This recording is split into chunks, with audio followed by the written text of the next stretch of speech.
Alright, so there are many different ways to write code, right? You can have a dozen different software engineers, give them all the same problem, but have a dozen different solutions. So who's to say what code is better and what code is worse other than the obvious? I mean, shoot, some people even say, hey, as long as it works, it's good enough for me. But there is a better way to write code, and that's having your code meet 3 high-level goals. It solves a specific problem, it is easy to read, understand, and maintain, and it is scalable and extendable. As a programmer, you want to be asking yourself, when writing code, does this code meet those 3 goals? And in doing so, you'll build what's known as a coder's mindset. So every time you pick up a task, you're thinking like a programmer without even thinking about it. Let's first talk about writing code that solves a specific problem. It seems straightforward, right? But it's easy to get lost in complex solutions. You think, this code, this task, I should say, is similar to this task over here, which is kind of similar to this task over there. We're just doing a bunch of different things on the same thing. So let me try to write some code that does all of that at once. I solve all 3 problems and I save myself some time. But is that really what you want to do? I don't think it is. This may seem counterintuitive, but you want to avoid writing a single piece of code that solves a wide array of problems. Now, this isn't to be confused with removing code redundancies and, writing a function that you can then call in various different instances within your code. As a matter of fact, writing code that solves a specific problem is what allows you to do that. It's like having a dedicated tool for the job. It's like this Leatherman versus this drill. You see, this Leatherman has, a little pair of scissors right here. It has a little bit driver right here. It's got a Phillips head right here. It's got a can opener right here. It's got a little saw right here, and it has 13 or 14 other tools in this one single tool. Now I can use this to build myself quite a few things. You may be thinking, heck yeah, that's a great value. You can do so much with just this single tool. But the question there lies, is it efficient? Are you being responsible with your resources that you're putting towards building that thing? The answer is no. It's not, and you're not. Instead of trying to drive every single screw with this bit driver right here on a piece of furniture, I'd rather use this drill right here. And instead of trying to saw every little piece of wood or what have you that I need to with this little saw manually right here, I'd rather use this hacksaw right here, which has no battery. Ah, the sweet, sweet sound. See, there are different tools for different use cases. Of course, this can do all of those jobs, but it can't do any of those jobs as good as this can do its job and this can do its job. You see, I may have all of these tools instead of just a single tool, but each tool does the one job it was designed for really, really well instead of a lot of jobs mediocrely. And yes, that is a word, by the way. I had to look it up.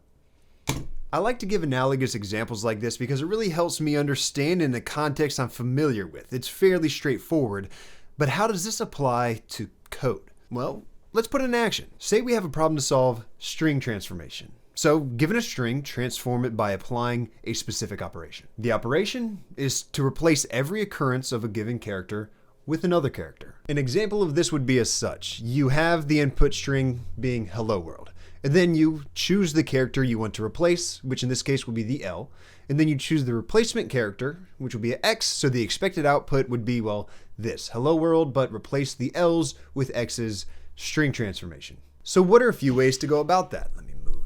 One could be an iterative approach, where you loop through each character in the string, you check to see if that character needs to be replaced, and then you reconstruct a new string. But that's really not that efficient as strings get longer. So while it may work for a minor use case, remember, you want to make sure that this code is scalable and extendable, and that is not. Another option would be regex substitution. Use a regular expression to find all the occurrences of the character and then replace them all in one fell swoop. And this option could work, just depends on your use case. But another option would be a functional programming approach using the map function. You use the map function to apply a replacement function to each character in the string and then join the result back into the string. And because this final option is rather readable and rather efficient, we're going to go with that one. And this is that function. So it uses the map function to apply a lambda to replace the specified characters. It then joins those transform characters back into a string. The code is concise, easy to understand, and efficient for the problem at hand, which is this example usage right here that we just went over. And if you come down here and run it, as you can see, it works. The input string was hello world. We wanted to replace the L with the X, and we did just that. But let's say I have another task where I want to count the vowels in that same exact string. So you may think, we're already going and looking at this string and transforming it. How about we just add that vowel counting code to this function? I mean, it makes sense, right? That would mean replacing this code with this code, whereas we still have the same use case here. And all we're doing is printing the output string and the vowel count, and we change the name. So now it's replace and count vowels. We have all of our parameters, all are properly named. Our transform string, our vowel count, our vowels, this is what we want to count for, and then we have all of our code down through here. So if we scroll down and run this code, okay, so hello world in 3. So 1, 2, 3, 3 vowels, good to go. We accomplished our tasks. Great, we're done, right? However, now we just made things messy. We broke away from the single responsibility of this function, which now reduces its readability because it's slightly harder to understand at a glance. I mean, this is a very simple use case, so you can still understand it, but if it gets a little bit more complex or a different use case, it would reduce that readability. But more importantly, well, just as importantly, it reduces the reusability and the scalability. Because what happens when you want to use this code or one of these things elsewhere in your code?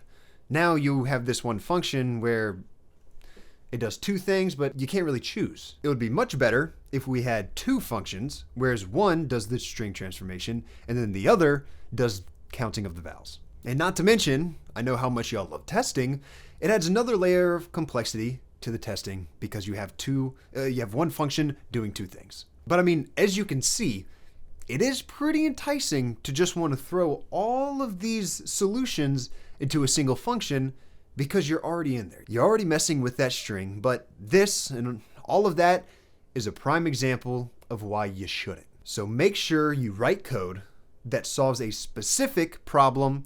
Your future self will thank you. Plus anybody else that's maintaining your code base as well. Your future self will also thank you if you read all of those books just sitting on your shelf that you promised yourself you would read. You know who I'm talking about. And I know, easier said than done, but that's where Shortform comes in, the sponsor of this part of today's video, and a platform that I've found quite handy lately. Shortform is the best way to learn ideas from all those books you've always wanted to read. They have books on business, science, politics, technology, and the list goes on, with each book having a one-page summary of it, with many breaking down each chapter, giving you the most important aspects of each. And this isn't to serve as some replacement to reading the full book, but instead, if I hear about a book, I'll read the short form. If it piques my interest, I'll buy the book. Or if I've already read the book, and I want to remember something or really, cement those lessons that I learned from the book in my head, I read the short form. Like right now, given 2023 is coming to a close, 2024 is starting, I've been trying to figure out my plans for 2024. And in doing that research, quite literally last night, I stumbled upon this book called The 12-Week Year. That's what it's called. I want to say like the 4-Hour Work Week, but that's a different book by a different author. The 12-Week Year. It piqued my interest, so naturally I just opened up the Shortform app on my phone, looked it up. Sure enough, it was on there, and I read the one-page summary, and I thought, this is for me. And the fact that I was able to just access it so quickly, and I was able to read that brief summary, and I was able to go through the chapters, and they also pulled in different aspects of different chapters, tying it all in to really give you the core lessons and ideas that are in this book, or in all of the books on the platform, and it's very, very helpful. And I'm not gonna lie, in this instance, that's all I needed to do. Maybe I'll read the full book one day, but again, it's not only a great alternative to reading a book, but a great addition to reading a book. So check it out, link in description, shortform.com/Forrest, completely free trial, and then a 20% discount if you decide to upgrade. And now, speaking of my goals, my yearly goals, let's get back to talking about the writing code goals, the code writing goals. That's a better way to say it. Now, we just slightly touched on the second goal, and that is make sure your code is easy to read, understand, and maintain. And again, that is very straightforward, but it isn't all that difficult to stray away from. I almost said array from, I got arrays on the mind. To stray away from when you're in the weeds of writing that code, which again comes back to the whole building of the coder's mindset, because if you pick up a task and you know these 3 goals are what your code must accomplish habitually, then you won't even have the ability to stray away from it because it'll be second nature. So to ensure your code meets this readability and maintainability goal, you do that by ensuring that variables and functions are named clearly to reflect their purpose. That constants and parameters are defined at the beginning of the code, not hard-coded within functions, and comments really only explain non-obvious choices or specific reasons for using a particular approach. Take a look at this poorly written code. If it wasn't for this print line down here, we wouldn't realize that our main goal, our use case for this function, is to find the area of a rectangle. We would be like, oh, we're calculating 2 things, multiplying them together, whatever, but like, why? The function is named just calc. That gives us no information. The parameters passed in are x and y. That gives us no information. And as you can see, we need this comment in our code to tell us that x is the length and y is the width.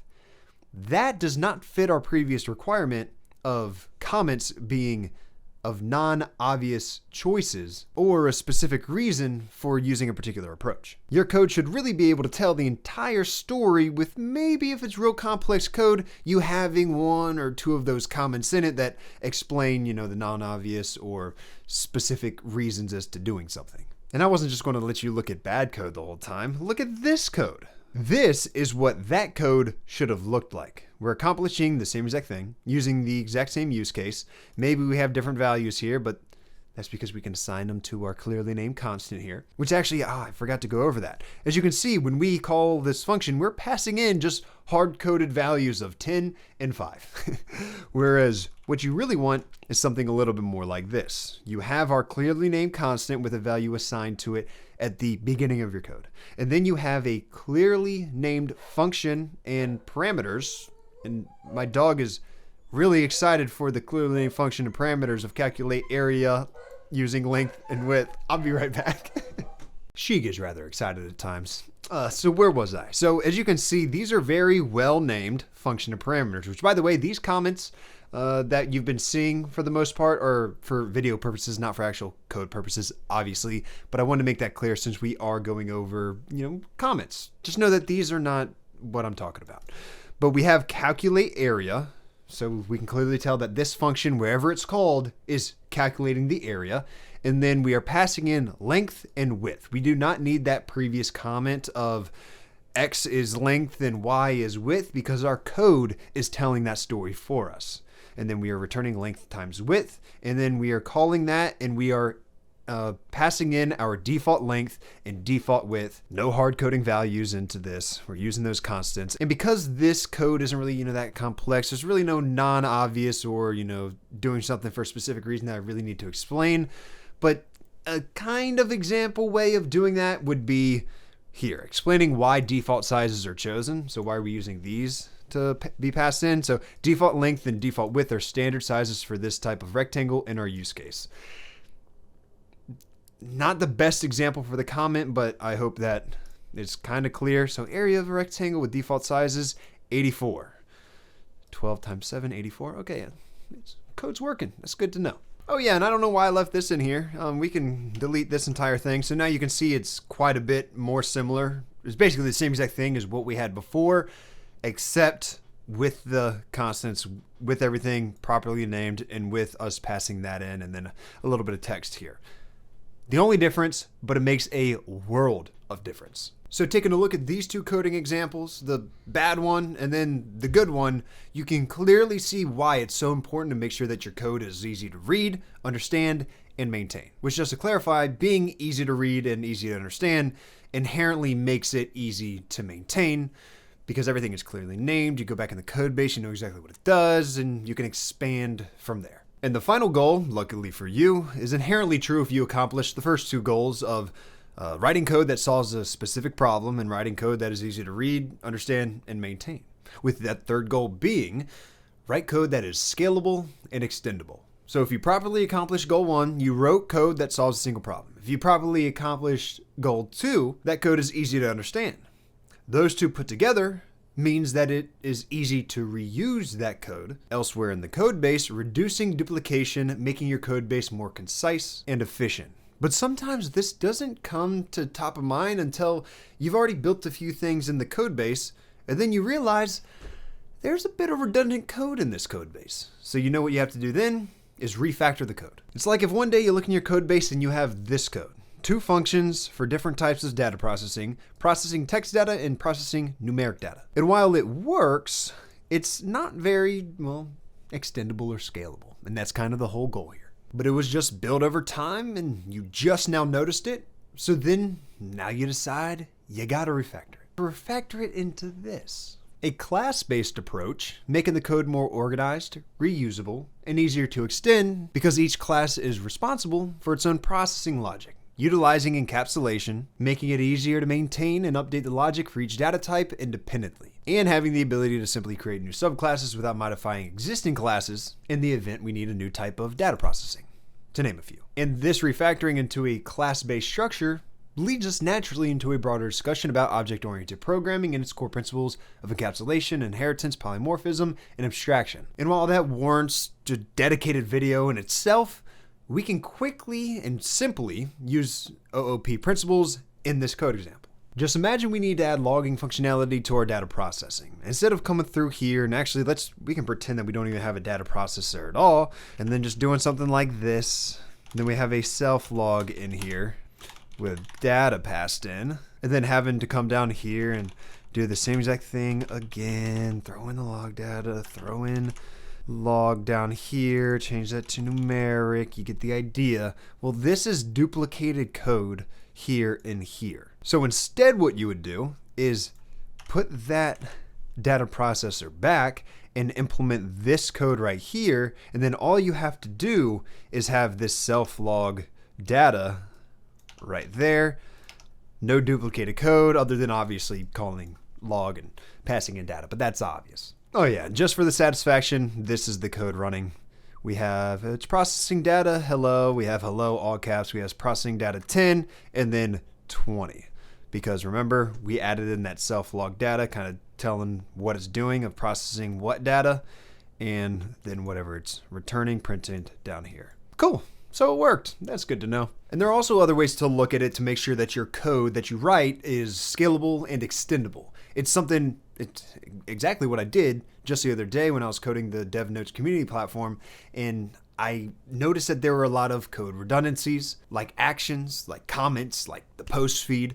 So I took that code, made a dedicated UI component out of it, and just called that component where I needed it throughout the code base. So to bring it all around, these 3 goals: the writing code that solves a specific problem, writing code that is easy to read, understand, and maintain, and writing code that is scalable and extendable form the pillars of how to write better code. And by adhering to these principles, not only do you get a code base that's efficient and purposeful, but you build that coding mindset. I know I've said it time and time again in this video, but it's important. It's what allows you to think like a programmer habitually.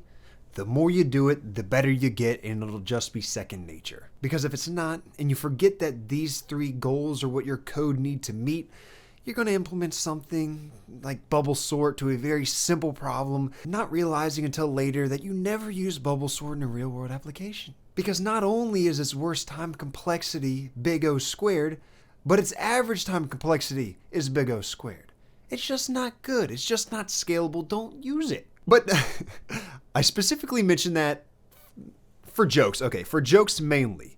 But I also want to mention it because if you don't think these things through on your initial implementation, and you do have something that you just need to, maybe there's 3 things that you need to order, and you do use bubble sort, and you don't notice any repercussions in your resources or your performance, you're like, man, this is a great solution. I'm going to start using this all the time. Or man, I'm going to take this code and implement it over here for this 52 item array or something. And then, oh wait, why the heck is my code broken? I don't really know how many different ways I can say this to make sure that you have these 3 goals at top of mind until they're just habit. But just know that if you don't and you neglect one or more of these goals, it's going to come back to bite you in the butt. I know from experience. Not the bubble sort thing though. I know better than that. Just like I had to refactor the code in the dev notes platform. Whatever. This isn't even about me. Just keep these goals top of mind, and soon you and I will be writing code like better software engineers, as the title implies. So I do want to just ask one thing from you watching. Sincerely, if you like this content, subscribe to my YouTube channel. If you're already subscribed, hit the notification bell so you get alerted when I upload videos. And if you don't like the content, don't subscribe, because then you're just an empty subscriber and it doesn't do any good. I appreciate you watching though. Hope you found some value out of this. Now, get out of here and get coding.